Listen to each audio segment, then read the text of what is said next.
You are listening to the It's Your Time podcast, and I'm your host, certified life coach Michelle Arnold-Burke. In today's episode, I'm sharing the second of a 4-part women's health series, which is a recent interview with Stacey McInally, where we discussed empowerment through Ayurveda, ancient wisdom for the modern woman. Welcome to the It's Your Time podcast, the podcast where busy professionals like you get the practical solutions and support you need to gain control of your schedule so you can strive to be the best in your career, but without the stress and overwhelm. If you're looking to increase your energy and decrease your stress, you are in the right place. Hello. Welcome back to the podcast, friends. I am so excited to share this episode with you. We are in week 2 of the Women's Health series, and I recently had the privilege of speaking to Stacey McInally. Stacey has been a registered nurse for 17 years, a registered yoga instructor for 6 years, an Ayurveda practitioner for 2 years, and an energy healer for 1 year. Her main goal is to integrate Western and Eastern healing modalities to provide quality of life and self-empowerment. And she shared so many amazing gems around Ayurveda. It was such a great foundational learning for me, and I hope that you enjoy it. It really is an opportunity for us to kind of look at things differently, right? So Ayurveda is basically study of life. It takes a natural approach to all aspects of health and well-being, and it is based on the idea that each person has a certain life force, which is referred to as a dosha, and everything in the universe is connected. It's so funny. When I went back to listen to our interview, I am pretty sure, based on our conversation and our energy levels and levels of calmness for Stacey, we are probably different doshas. And Ayurveda is also one of the world's oldest whole body healing systems. And it's really why I thought it was so important to share in this series. In addition to the knowledge that she shares in the podcast, you will also hear a ton of laughing with us. It really was a blast. I could have talked to her forever. But without further ado, please, I want you to take a listen and enjoy. Okay, this is going to be so much fun. And honestly, I think it's going to be an amazing learning experience for me. So thank you so much for being here. And I guess before we dive in, can you just introduce yourself in a way that you most see fit? Sure. My name is Stacey McInally. I guess a little bit about me. I was born and raised in Michigan, moved out in about 2007, been a nurse for 17 years. And within that nursing career, I started, they don't teach you all of the stressors of nursing until you start, and you're like, I didn't learn this in school. So I was really drawn to yoga, and I didn't even know what that was. So I started practicing yoga the same time I was nursing. And then a couple years ago, I received my Ayurveda practitioner degree, so a master's of science in Ayurveda back in 22. I'm also an energy healer. I don't really promote that, but it is part of my bag. And I'm also I'm really intrigued with shamanism. So, yeah. I love all of that. I did not realize you did the energy work, and I have an energy coach. So I am totally into all of that as well. I feel like that is super interesting. So I feel like that was kind of, it sounds like your journey into this area was like from the nursing, and then it just kind of progressed as you went. Is that correct? Yeah, like I said, it was, the stressors of nursing, I didn't know how to handle it. So I signed up for a class. I'll never forget this class. And I didn't know what yoga was. And I just remember her walking us through a guided meditation when I was lying on the floor in our Shavasana pose, so the last pose of yoga. And I was at this beach, and it was so calm and peaceful. And when she told us we had to get up, I'm like, why do we have to stop? I loved it so much. I just kept coming back and coming back. There was something that was so enticing with, I don't know if it was the mindfulness or getting more connected to my body, but it really did start to open the door. And then my science background, I really just wanted to start to integrate the Eastern and Western medicines together. Yeah, I think that's a great place to kind of take a little pause and figure and kind of hear your feedback on how you see them differ, like conventional medicine versus the medicine that you're doing with Ayurveda. So, I don't even know if that's the proper, like, is it even called medicine? Like, I might be asking the question wrong. well, in Ayurveda, it is considered like a medicine. So it's about 5 to 7,000 years old. So it's very old medicine. And now there's a lot of evidence-based research studies done on it, which is another reason why I was really drawn to this, because that's all nursing is evidence-based research. And that's why we do what we do. Same thing with, selling products. It's all evidence-based clinical research. So I was drawn to Ayurveda because Ayurveda is more of a preventative approach to healthcare instead of putting a Band-Aid on something when it's broken. So, well, it can also treat, something that could be currently going on in your life, but giving you a lot more quality of life and giving you more self-empowerment to feel like you're more control of what's going on, and knowing certain pieces that you can do, like changing your routine, your behaviors, things that you're doing every day can really make a big difference in the long haul. And that's where Ayurveda is a lot different, is we're looking at the person as a whole and we're starting at the foundation. So I always compare it to a tree. So when you see a tree or a plant and the leaves are brown, you're not going to fix the leaf, right? You're going to look at the roots and you're wondering what's going on at the root level. That's what Ayurveda is. Yeah, I find that so interesting. And I think when you're talking about the kind of daily habits, do you have certain habits or practices? I know you've mentioned yoga and you mentioned meditation. Are those like things that you do daily as part of preventative?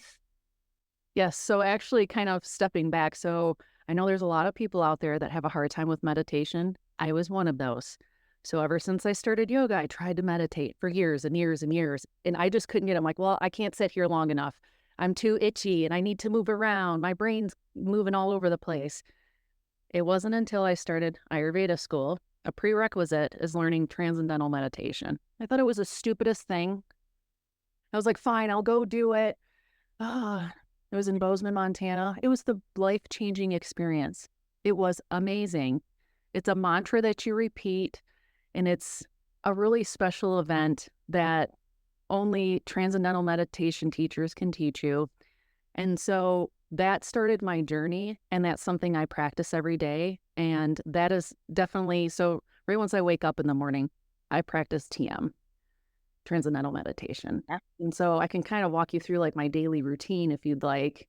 Yeah, I think that would be fascinating because I think it's so important that you mentioned, because I too, when I started meditation, I was like, I don't have time for this. Like, and I know so many people listening say that. And I'm like, you are the one who really needs it then, because I was you, right? Like Yes. I would start with like 1 or 2 minutes. Like somebody had suggested just set a timer and do it. But Hmm. I would be like, I would try to have my eyes closed and I would peek over, like, and it up. I'm like, are you done yet? But now I for sure have incorporated the meditation and also breath work. When you were talking about kind of Hmm. being there and regulating nervous system, I think that's so important. So yeah, I would love your like idea of what a daily routine would look like. Yes, and I also have a great app too that people can use if they want to start meditating or guided meditations just to kind of like dip their toes in. There's a free app that people can use. So my daily regimen kind of looks like, I wake up, I go to bed and wake up around the same time. So that's really important to kind of make your circadian rhythm normal, air quotes. So I wake up around 6 o'clock. And then just because I have dogs and before the whole house kind of like wakes up, I get myself up, rub my eyes and I sit up and I find a comfortable place to meditate, and I meditate for about 20 minutes. I used to use my app on my phone, but now I just put a little timer on my watch so it's nice and quiet. And then after that, I get up, I let the dogs out. I do oral care. So I check my tongue.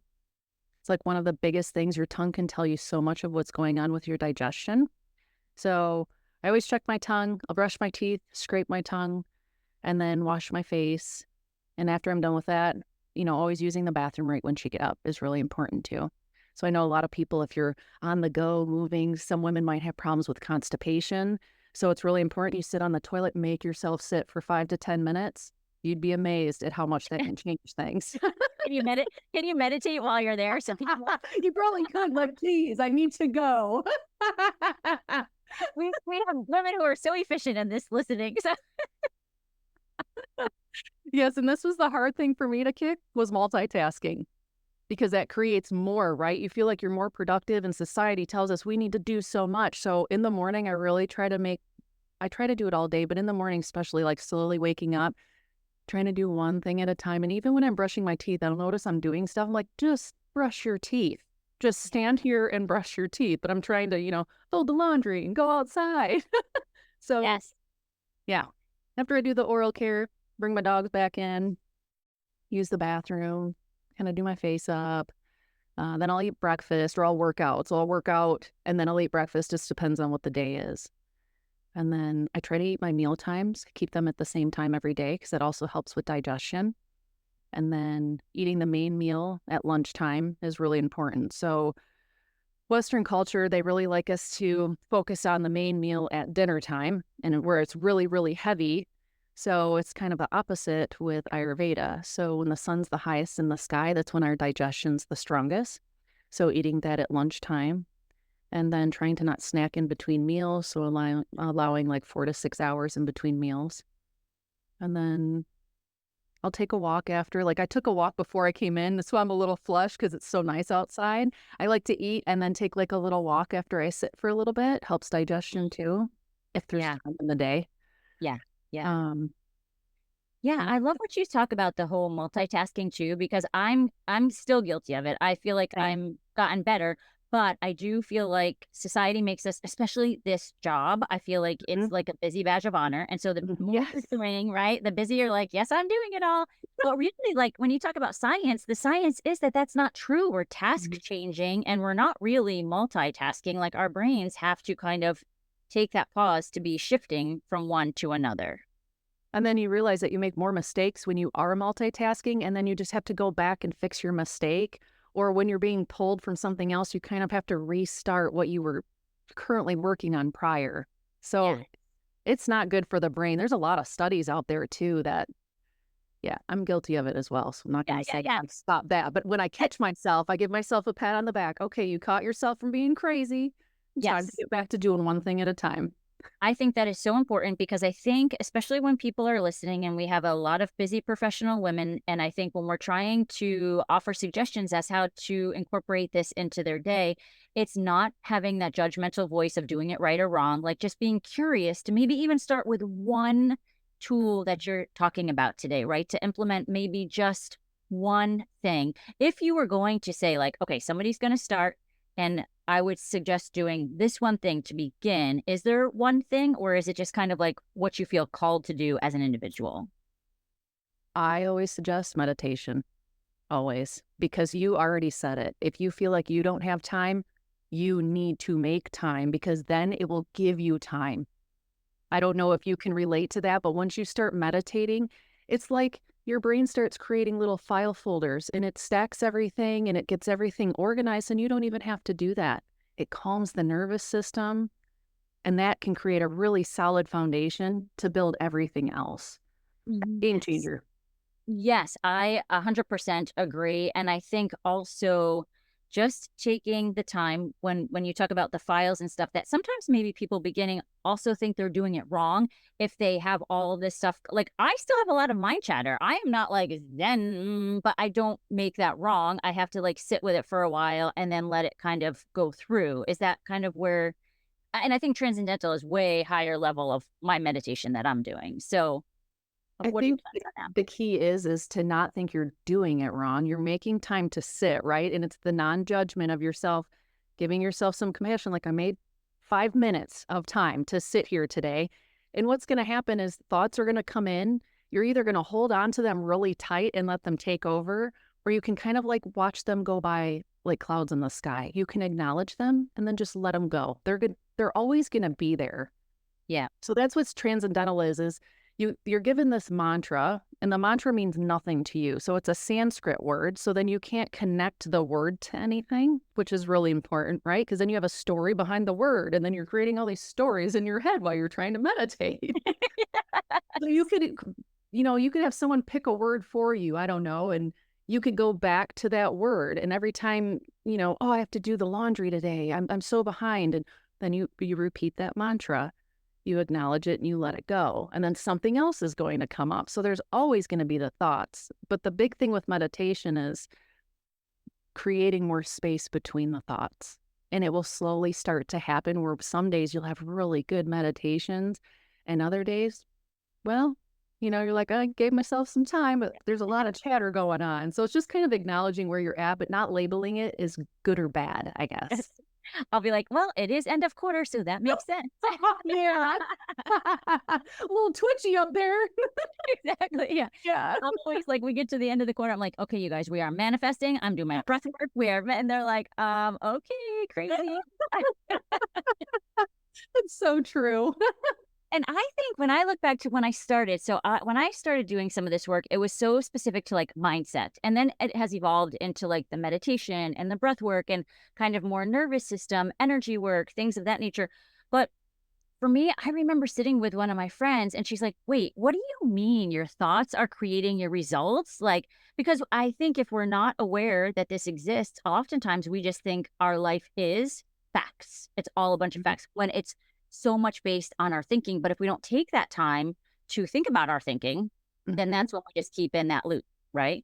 Oh, I completely agree with that. You do manifest what your mind is constantly thinking. And I think we think the same, it's either 60 or 90,000 thoughts a day, which is crazy if you think about it. And that's what meditation does, is it makes you sit with those thoughts and go, why am I thinking these over and over? And you kind of do a self-analysis on what's going on in your brain. And then you start to kind of rework things and it creates different pathways in your brain. It does make a big difference. There's a lot of studies on meditation. Yeah. Oh my gosh. I love that because I love, and I also like when I do kind of see those thoughts that might have a pattern. And I feel like a lot of times how we do one thing is how we do most things. Like if I start to journal about it and then things come out and I'm like, oh, I didn't even know that was in my brain. So I started doing that because I'm not a big journaler, but I keep getting these recommendations where if it's just constantly in my brain to write it down, and it's kind of like a purge. It does release it or make you see it more clear on paper. It's a different way of it. It's Yes. so different. Yeah. I feel like it's almost like cleaning out a closet. For me, I feel like it's like take it all out and then do I want to put it back in or like get rid of it? Writing it does really help. Yeah, being able to see it. So I think that's so important. So I think, would you say, because we've kind of touched on it, would you say that's also the meditation would help with decreasing stress for a lot of the folks that are listening? Yeah, I mean, just some things that I noticed when I meditated. So I say I have to because I'm being real that I had to learn meditation and now I cannot go without it. So I've been meditating now for 5 years. Within the first year, way less anxiety. And I never thought I had anxiety, but I was more of the mover and shaker, always all over the place, couldn't sit still. I'm still like that a little bit, but it's a lot more tame. I've noticed my digestion's better, my hair, my skin. I lost a little bit of weight. None of that I was trying to do.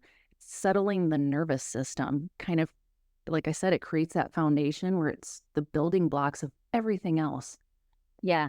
I am very similar with the whole breath work stuff too. I feel like now I'm addicted to it. Like even if it's a bit of time, I feel like I need that along with the meditation. But I also think, to your point, like seeing that you can decrease your stress and being able to like see the thoughts and decide and feel more empowered, you're more likely to be in tune and pay attention to yourself. So I feel like even like eating, I feel like I can tell a difference of like, oh wait, do I even like that anymore? I don't feel like it sits well in my stomach. Like there's so much more, I think, at deeper levels you pay attention to. Yes, because it's kind of like you're the passenger of the car, right? You're kind of, instead of being a part of the whole situation, you're kind of sitting back watching. So it does bring more awareness to you. Like you said, if you're, I'm kind of doing that now with decaf coffee because I gave up caffeine where I'm drinking it going, am I just drinking this because it's out of a habit? Oh, Do yeah. I actually enjoy it? So it does make you evaluate things that may have just been on a constant auto repeat. Now where you're taking the time, like all of those thoughts, right? Now you're taking time to sit there and go, do I actually enjoy this? It might help you, look at relationships or your job, a lot of things, because now you're taking the time to look inside. Oh my gosh, and I think that could put us down a whole nother be a whole nother podcast as far as, like, paying attention. Well, I will full transparency say I am not to the point where I am evaluating caffeine. That is still the doggone. But when we look at things like people, over drinking, overeating, over social, Facebook, whatever it is, right, to try to escape the life that they live sometimes because they don't want to have to sit with it. And oftentimes I think just even the way we speak to ourselves, like, can be so vicious that that also turns people off. And I think what you talked about, like having compassion, start there. Like just give yourself some grace.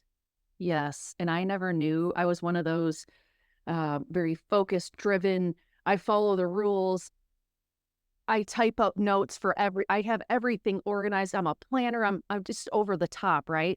I ate right. I did everything I was supposed to do. And then when I started school, they're like, whoa, you're a lot of fire. Like you've got to tone it down.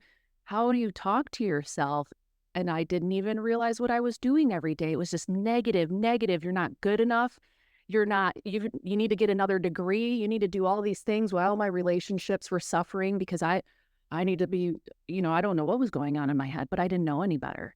Yes, yes, So that is another thing that it helped me with was to stop being so mean to me. yes. And I think so many women, I'll talk to friends, I've talked to clients, like, and when I hear what's going on, I'm like, wow.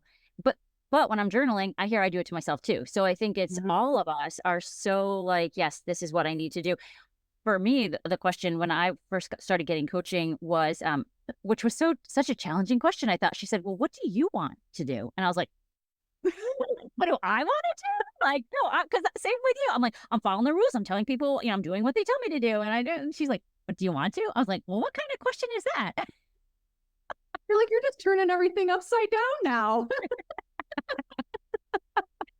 Yeah. Yeah, So and then you have to reevaluate everything. You're like, who am I? Who is this person that I've been living inside the whole time? And you start to transform. I tell people I teach a lot of Ayurveda classes, like an introductory class, and they always want to know what happened with TM and how it's changed me. And it sounds silly, but I'll look at myself in photos and I don't look the same. wow. And it's not like I physically have changed, but I can see like in my face, and I don't know if it's the way I treat myself or the way I look at myself now. I don't look the same. Wow, that's fascinating. I love that. Especially because you have the energy component. I feel like that is probably also like so intertwined into that too, which is super cool. Yes, that could be. Yeah. Because sometimes I'll get the looks like, what does that mean? I'm like, well, I just don't look the same. So, because it looks like my eyes are much different. Oh, that is so wild.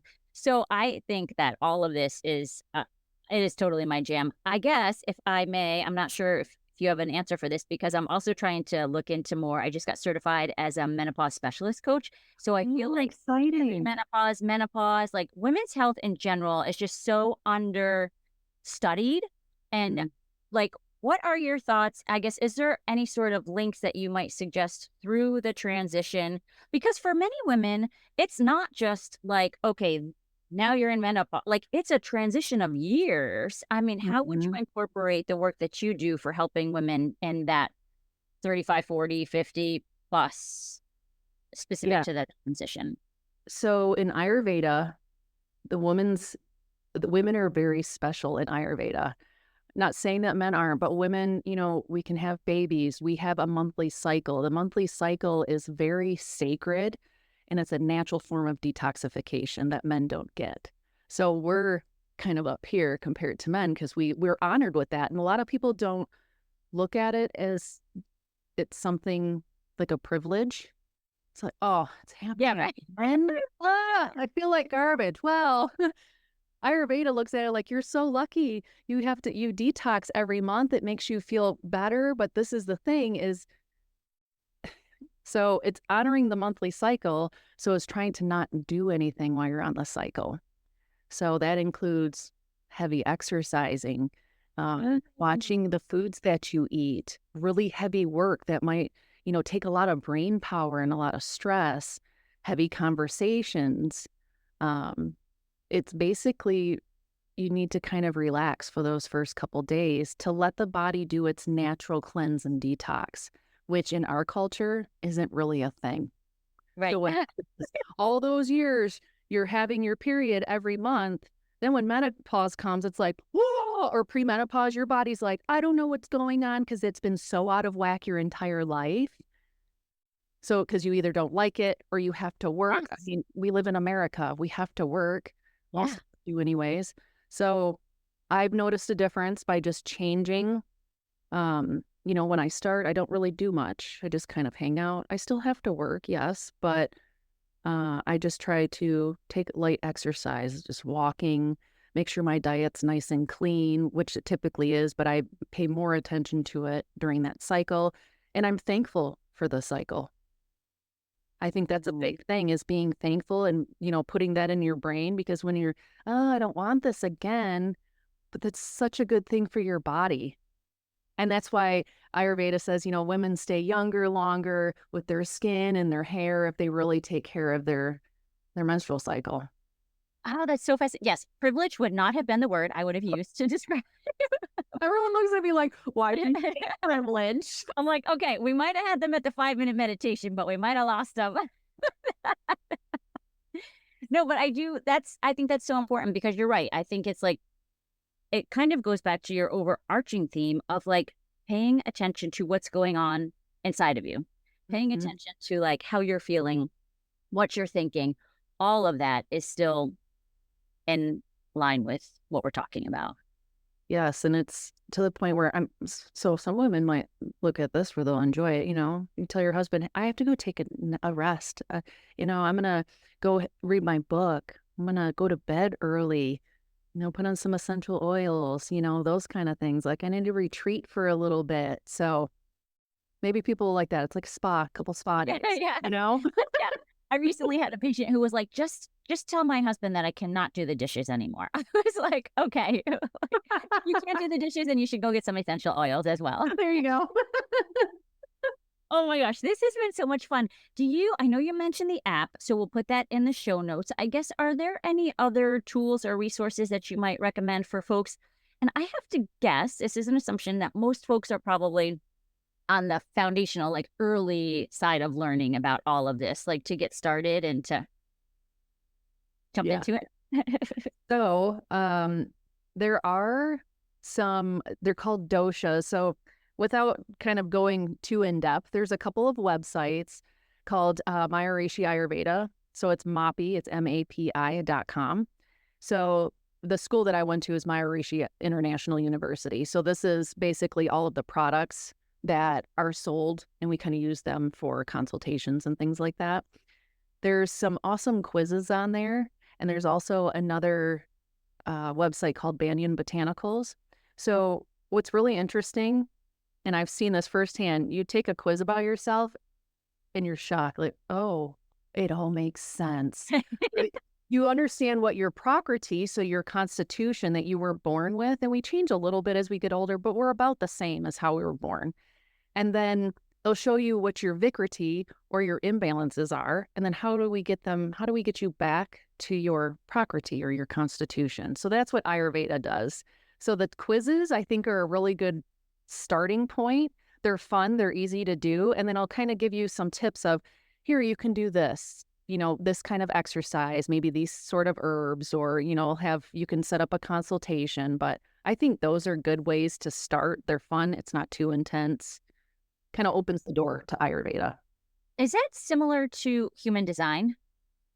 What you're talking about? It's kind of like that's what it taught. Like when you just said it makes like, oh, it makes sense. When I took some quizzes around human design, I was like, oh, it's like permission for me to be who I am. Like when people tell me to relax, I'm like, relaxing is not very relaxing to me. But my human design is like, I'm a generator. I like go, go, go. So I feel like it's probably similar because there's shadows and light. Like when you were talking about this and bringing you closer to who you are, I wonder, I'll have to check that It out. sounds similar, just on a different, yes, Yeah. it's very similar, but it'll help explain the doshas, which all of us are made out of doshas, which are just the 5 elements of the world, which is what everything is made out of. So we're all built of this certain specific constitution. So it tells you why why you do things, or why, I get angry. I don't get anxious or depressed. I get angry and I turn into this fireball. And I never realized I was like that until I took, I went to school and I was like, oh, oh, it makes sense now. I didn't realize I'm fire, but I am. Oh, I can't wait to take this. I bet I probably am a little bit of fire. I think you're Vata and Pitta. You'll know when you take the quiz. Okay. Yes. And then, like you said, with that, the human design, it helps you look at your traits in a not so negative way.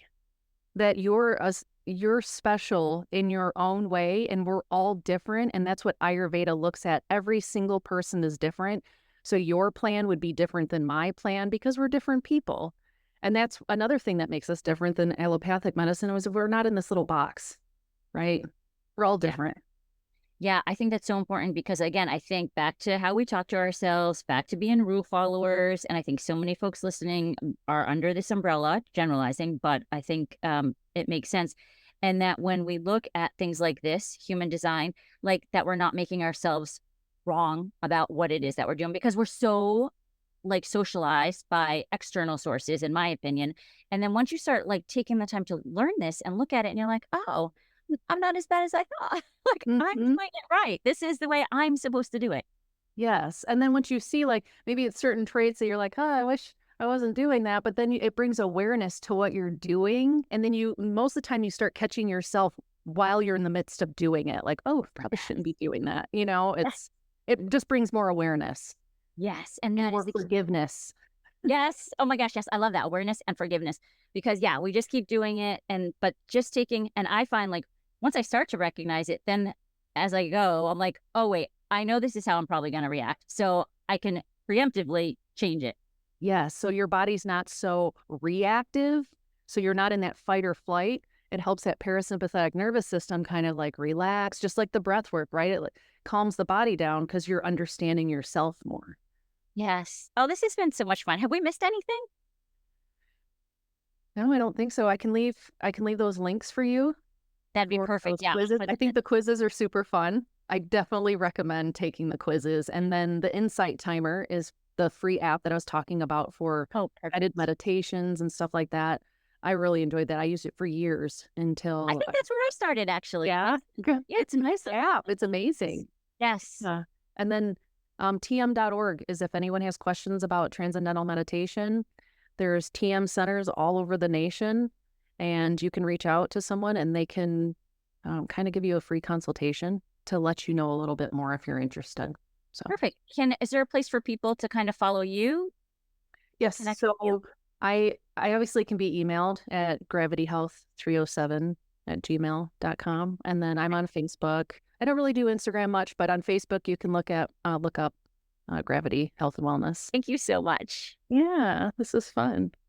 Okay, wasn't that fascinating? I love all of the information that she talked about. We have all of the links in the show notes, and I did take that dosha quiz, and now I need to go back and learn about what it all means. It's just so much fun, right? Baby steps. We just want to get curious and learn new tools that can help us live the life that we most want. That is what I want for you. And more importantly, do it in a way that works for you. Okay, be sure to check out Stacey and Gravity Health and Wellness. Let's meet back here next week. For now, make it a great day. Take care.